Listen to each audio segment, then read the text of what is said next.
Chapitre 298. Maintenant, préparons-nous pour la suite. 1. Harold échouait sans cesse, et il semblait que la famille ducale commençait à envisager de prendre des mesures contre lui. C'est pourquoi Harold, se sentant sous pression, avait agi plus rapidement que prévu. Bien sûr, le choix de la famille ducale ne devait pas convenir à la fierté d'Harold. Curieux de savoir s'il y avait plus à apprendre, Ghislain demanda, « C'est tout ? Rien d'autre. Qui avait-il prévu d'envoyer ? Tais-toi. Cette terre appartient à la famille du comte d'Esmond. Ce que tu as fait est une erreur. Penses-tu que quelqu'un comme toi, s'alignant sur la faction royale, puisse arrêter la famille ducale ? Tu es fini, espèce de salaud sans racine. » Ghislain fronça légèrement les sourcils. Il semblait que l'homme n'avait plus rien à révéler. « Tu as une bouche assez grossière là. Ton père est ce mendiant Zwalté Ferdium, et ta mère est une noble déchue aux origines douteuses. Penses-tu que gagner le titre de comte et gagner une guerre changera ta lignée ? Une famille de merde comme la tienne ose nous défier, nous les Desmond. » L'arrogance était ancrée dans son être même. L'homme regardait toujours Ferdium et Fenry de haut. Zwalté se hérissa et commença à avancer, mais Ghislain fut plus rapide, tirant une hache à main de sa taille. Boum ! Avant que l'intendant de Desmond ne puisse prononcer un mot de plus, sa tête fut fendue et il s'effondra. Alors que le sang coulait de l'homme tombé, Ghislain marmonna. Parler de bêtises sur les parents de quelqu'un devant eux. Pas cool. L'attaque soudaine fit taire les spectateurs, les habitants du territoire de Desmond qui observaient prudemment. Quel genre de seigneur porte une hache à main et tue quelqu'un en plein jour ? Les paroles de l'intendant étaient peut-être dures, mais la peur était la peur. Ghislain remarqua le malaise parmi les spectateurs. Oups. Je ne devrais pas commencer les choses avec de tels malentendus. Il rengaina la hache à main et sourit vivement. Ne vous inquiétez pas, je ne suis pas une si mauvaise personne. Les habitants commencèrent à trembler encore plus. Habituellement, le genre de personne qui dit cela est le plus effrayant de tous. Pour eux, c'était comme si un être terrifiant avait pris le contrôle de leur terre. En contraste frappant, les soldats de Fenry débordaient de fierté. Ils avaient combattu et triomphé contre Desmond, réputé pour être le plus fort du Nord. Même s'il avait l'aide de l'armée du royaume et des forces de Ferdium, cela ne changeait pas le fait que les soldats de Fenry étaient les acteurs clés de la victoire. Monté une fois de plus sur le roi noir, Ghislain examina les soldats qui remplissaient la zone. En raison de la manœuvre rapide d'Amelia qu'il avait dû arrêter, il avait laissé le nettoyage du champ de bataille à d'autres et s'était déplacé sans interruption. Alors qu'il occupait les terres de Desmond, le tourbillon d'activité laissait probablement peu de temps aux soldats pour ressentir tout le poids de leur victoire. La guerre ne se termine pas simplement par une victoire. Elle ne se termine vraiment que lorsque celui qui mène la guerre déclare qu'elle est terminée. Maintenant, il était temps de proclamer véritablement leur victoire. Avec un bref sourire, Ghislain leva une main et cria. Grâce à votre dévouement et à votre force, nous avons triomphé de Desmond. Tous les soldats de Fenry se tenaient debout. Surtout les 3 espions qui avaient fait défection des forces de Desmond, qui se tenaient avec une fierté encore plus grande que les autres. Nous avons non seulement gagné la bataille, mais nous avons pris possession de cette puissante terre. Nous avons montré à ce royaume à quel point nous sommes forts et prouvé qu'aucun ennemi ne peut résister à notre puissance. La voix de Ghislain s'éleva de plus en plus haut. Désormais, cet endroit sera le symbole de notre puissance et de notre détermination. À vous qui avez remporté cette victoire grâce à vos efforts et à vos sacrifices, je vous exprime, en tant que votre Seigneur, ma gratitude. Maintenant, s'arrêtant brièvement, Ghislain regarda autour de lui tous les chevaliers et soldats Fenry rassemblés. Puis, d'une voix basse mais résolue qui parvint clairement à toutes les oreilles, il déclara. Fenry est le plus fort du Nord. Waouh! Les soldats éclatèrent en acclamations et en cris de joie. Leurs visages étaient emplis de fierté et de confiance tandis qu'ils se regardaient. Les 3 anciens espions de Desmond, en particulier, s'embrassèrent, pleurant d'émotion. Chaque soldat, plongé dans la joie de la victoire, envoyait des acclamations et des regards de respect sans fin à leur seigneur. Laissant derrière eux la célébration tonitruante des soldats, Ghislain et les personnages clés qui avaient participé à la guerre s'installèrent dans le château. Il était temps de gérer les véritables conséquences de la guerre. Zwalté regarda Ghislain avec des yeux pleins d'émotion. Tu l'as vraiment fait. Comme tu l'avais dit. C'est grâce à ton aide, père. Tu as parfaitement chronométré les choses. Non, non. Sans ce que tu as fait, comment aurions-nous pu nous battre comme ça ? Les yeux de Zwalté se remplirent de larmes. S'il n'avait pas été devant les autres, il aurait serré son fils dans ses bras. La famille du comte d'Esmond occupait le poste de grand seigneur du Nord depuis des générations. Harold, bien que non dépourvu de talent, avait mené Desmond à son plus grand âge d'or. Si cela avait été le vieux Ferdium, le nom même de Desmond aurait suffi à les faire trembler. Mais maintenant, l'héritier de Ferdium avait conquis les terres de Desmond et était sur le point de devenir le grand seigneur qui unifiait le Nord. Ma chère, pourquoi nous as-tu quittés si tôt? Zwelte regrettait plus que jamais sa défunte épouse aujourd'hui. Si elle avait été là pour voir les exploits de leur fils, personne n'aurait été plus fier. La famille Ferdium, autrefois pauvre, prospérait désormais sous la direction de Ghislain. Il n'y avait jamais eu une telle prospérité dans l'histoire de leur lignée. Alors que Zwelte était submergé de joie, les expressions de deux autres étaient bien plus complexes, le vicomte Clifton, commandant de la 3e légion de l'armée du royaume, et le vicomte Hydréan, représentant l'union des nobles investisseurs de la capitale. Parmi les deux, les émotions du vicomte Clifton étaient particulièrement turbulentes. J'avais seulement prévu de le sauver et de le ramener vivant, mais penser qu'il se révélerait être quelqu'un comme ça. En tant que membre de la faction royale, Clifton était bien conscient de la réputation de Ghislain parmi les nobles. Il était considéré comme un parvenu chanceux, soutenu par le marquis de Brentford, possédant un peu d'intelligence mais rien de plus. Mais le Ghislain qu'il a vu pendant la guerre n'était pas un simple parvenu digne de telles opinions dédaigneuses. C'est un monstre. Peu de gens pourraient tenir tête à quelqu'un comme ça. Cet homme est vraiment là, plus grande épée du Nord. Même pendant qu'il combattait les forces de Desmond, Clifton avait gardé un œil sur les troupes de Fenry qui combattaient au centre. Dans le pire des cas, il avait décidé de sauver Ghislain à tout prix. Mais même ces inquiétudes se sont révélées être des suppositions arrogantes.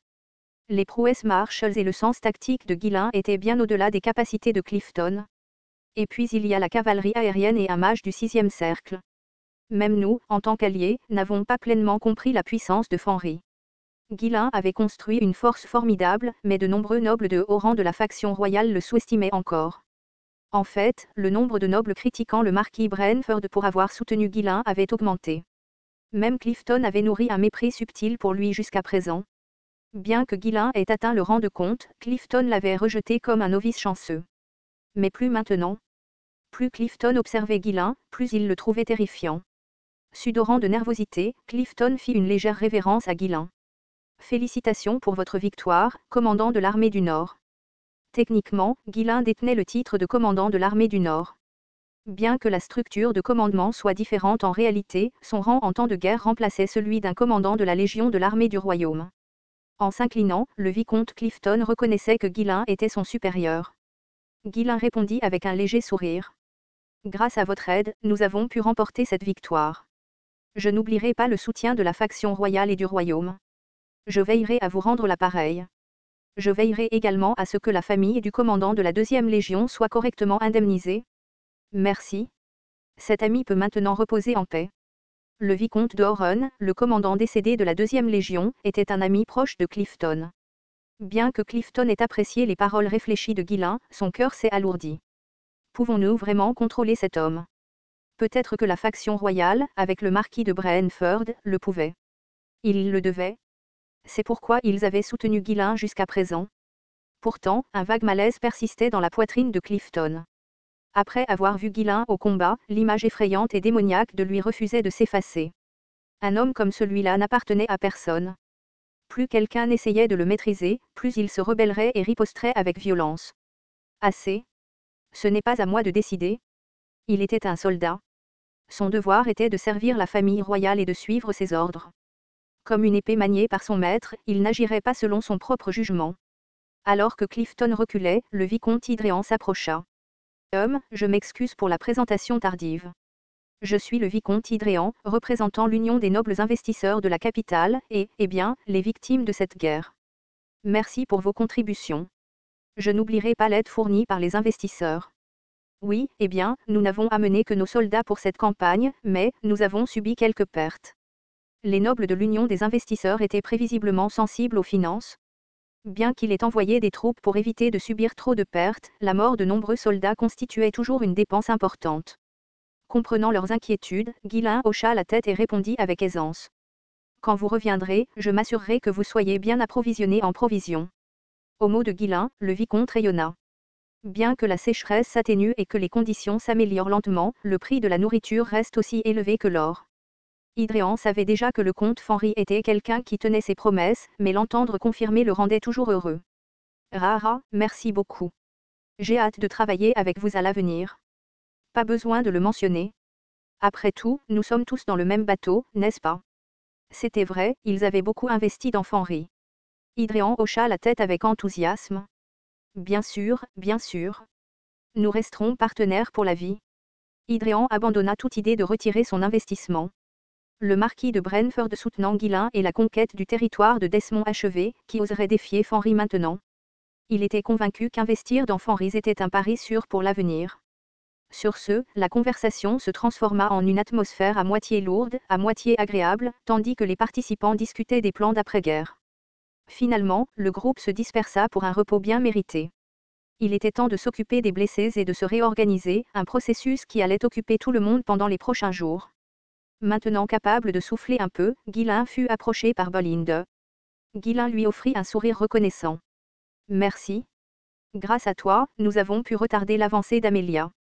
Si elle était arrivée la première, cela aurait été un vrai casse-tête. Une fois qu'elle s'est installée quelque part, il est impossible de la faire bouger. Oh, ce n'était pas grand-chose. Tu m'as prévenu, donc j'ai pu me préparer assez facilement. Mais je suis toujours curieux, comment le savais-tu? Tu ne vas pas me le dire, n'est-ce pas?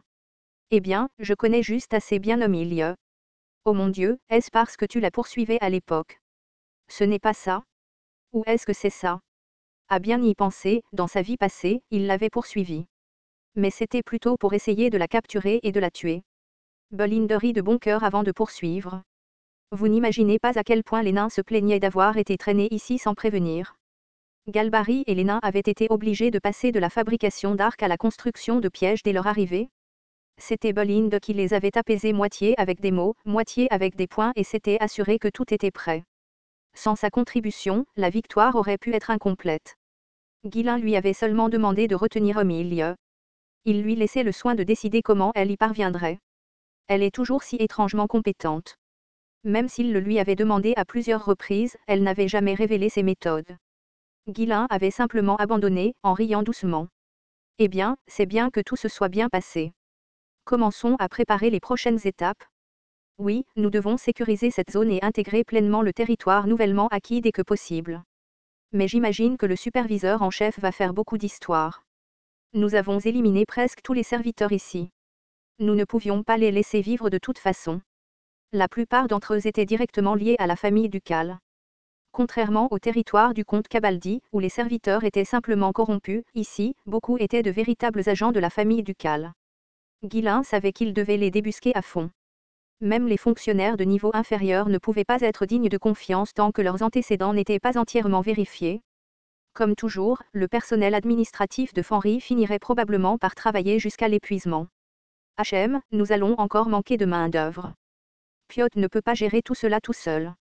Néanmoins, il est heureux que l'Académie ait formé plus d'administrateurs. C'est vrai, et l'évêque Porisco a envoyé 10 prêtres cette fois-ci, n'est-ce pas? Oui, assurez-vous qu'ils soient bien traités. Nous devrions envisager de construire de petits sanctuaires à quelques endroits pour les encourager à rester plus longtemps. C'est une merveilleuse idée.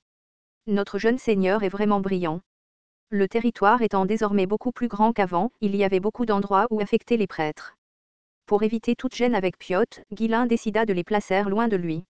Même s'il n'avait pas prévu d'allouer quoi que ce soit à Porisco, Guillain et Bolinde agissaient comme si c'était une évidence.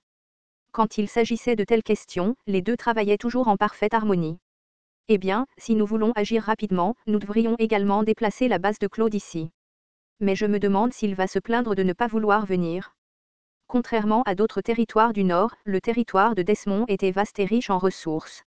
Il était logique d'en faire leur centre de développement futur, mais cela nécessitait la présence de Claude. Comme le soupçonnait Guillain, Claude grognait en effet, mais pas pour les raisons qu'il imaginait. N'ayant pas encore entendu parler de l'issue de la guerre, Claude se rongeait nerveusement les ongles. Ah, que dois-je faire? Dois-je m'enfuir maintenant? Mais comment puis-je m'échapper seul? Peu importe comment il y pensait, il était certain qu'il ne pourrait pas gagner. Bien que son seigneur soit extraordinaire, le comte Desmond n'était pas non plus en reste, et la disparité des forces était trop grande. Fuyer semblait être la seule option raisonnable. Mais je ne veux pas. Je ne sais pas comment revenir seul. Claude avait toujours vécu selon le principe d'éviter le danger.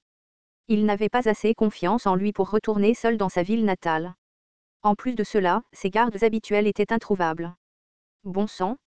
J'aurais dû garder Wendy avec moi. Ses gardes actuels étaient quelques soldats et stagiaires du domaine, ce qui n'était pas vraiment rassurant comparé à Wendy.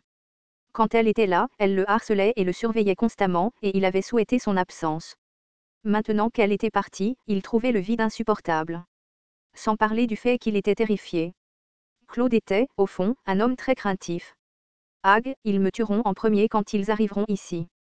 Aux côtés de Ghislain, Claude avait été surnommé le « roi des pots de vin du Nord ». Ensemble, ils avaient fait tout leur possible pour mettre Desmond en colère. Il n'y avait aucune chance que Desmond le laisse vivre.